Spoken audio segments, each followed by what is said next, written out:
Alright guys, welcome back to the channel. Hope everybody's doing well. Just a quick little video here today. I noticed that my high beam indicator on the TW is out.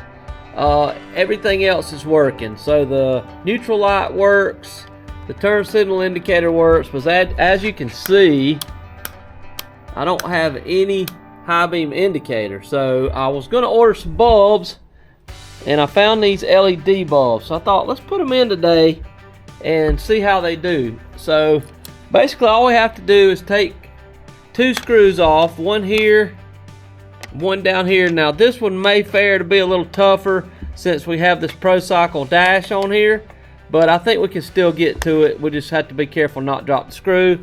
And as always, we got the handy dandy Vessel JIS screwdriver, so we know we don't strip this out. But as far as I know, this is pretty simple. I think I've changed these before years ago on other bikes.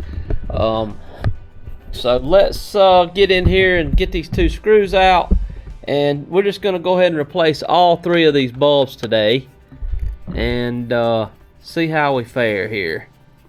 Just a little quick upgrade, and as you guys know, that's awesome. It has a little magnet on it there. As you guys know, the LED pulls a whole lot less amps, so the more of those bulbs you can get on your bike, really the easier it's going to be on your stator, and just a whole lot better voltage draw saver, you know, and less amperage and wattage and everything else. So yeah, that came right out. Oh yeah, you can definitely see that bulb's burned out for sure.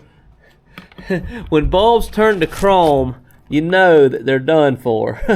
These basically just turn and pull out. So we'll can this one, the chrome one, and save these for a later date maybe. You kind of push down, turn, and pull out, and it should come right out of there. And that one's still pretty good. You want to be careful, don't cut yourself. And if you have to, I believe you can pull the socket out of that rubber piece there, but let's see if we can get it out of there without too much trouble. I'm gonna get a rag.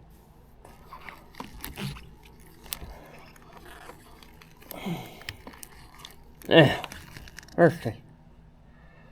It sure didn't want to come out, did it? Alright, it's still pretty good. So let's go back with our LEDs here. You're just gonna line up those little tabs. Let's push it straight down and in. Lock it in there.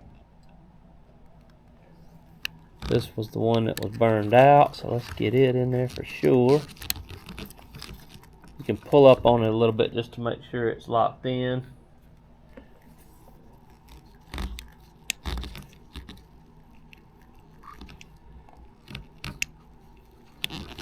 Alright, so that's got that. Let's test them out here.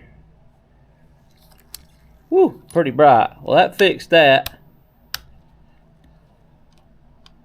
Oh yeah, good deal. Okay. Now, when you put this back down on here, you're just going to kind of want to make sure that this rubber fits back like it's supposed to. It really fits up in here in this groove right here.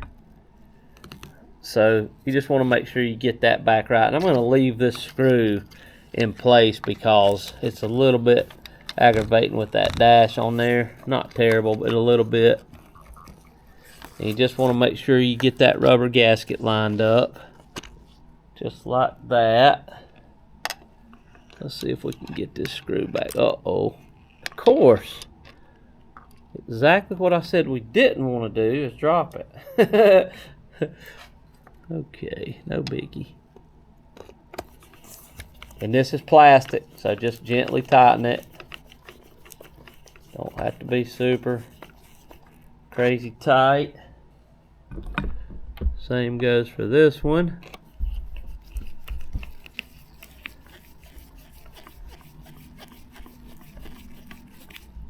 Just snug. Do you guys, have you ever heard the saying, hold your mouth just right? Something about getting that down in there and getting it lined up. The way you hold your mouth helps it a whole lot better. Alright. Let's get a little glass cleaner. spiff her up just a little. Why don't we hit the speedo while we're at it? Probably should use a soft cloth, but that's okay. And I really like this little Pro Cycle dash here. It has my charger and heated grips, and then an extra switch there too. All right, let's see what she looks like. Oh yeah, that looks great. Then high beam's working great now. Yeah, that looks really good. Let's see about the turn signal. Oh yeah, man. That's great. I don't think they're too terribly bright for nighttime, but that looks good. Looks good. Alright guys, I'll drop a link in the description below for these bulbs here. These are just some random ones I picked up because they had really nice reviews. Antline, and that's going to be the BA9S, BA9, and this is a pack of 10. So that leaves us with 7 bulbs, you know, which is pretty cool. And we can put them in something else maybe, but really easy install today. I got some left over if we ever need any more, and they just look good, man. I'm proud of that, and hopefully they won't blind us at night. So just an easy upgrade you can do in 10 minutes. So you guys come back for the next one, hang around, and we'll have some other stuff coming soon. I've got some a couple of trips that Cody and I did. We'll try to get that edited up and on the channel, and we got to put a tire on the DR. I've been working on this awesome XT225 for this customer, and he wanted me to put 100 miles on it because it had a little oil leak. Wanted to make sure we got that squared away, but we did the Clark tank on it. I've got a video on working on it some, and he's just a really good customer. Comes all the way from a state away, but we rebuilt the whole engine on this thing, and it's doing really well. It would have been fine, but I had to take it apart to do a base gasket, that, you know, that common leak that they have down there. T-dubs have it too, and I discovered that the cylinder was bad while I had it apart, and it did have a little bit of blow by and oil consumption. So we went ahead and did the old style iron liner cylinder on it and a new Yamaha piston and got it squared away. So all right guys, I'll quit rambling. You guys come back for the next one. I appreciate each and every one of you guys. We're getting on up there towards 6,000 subs now, so that's great. All right, take care guys, appreciate it.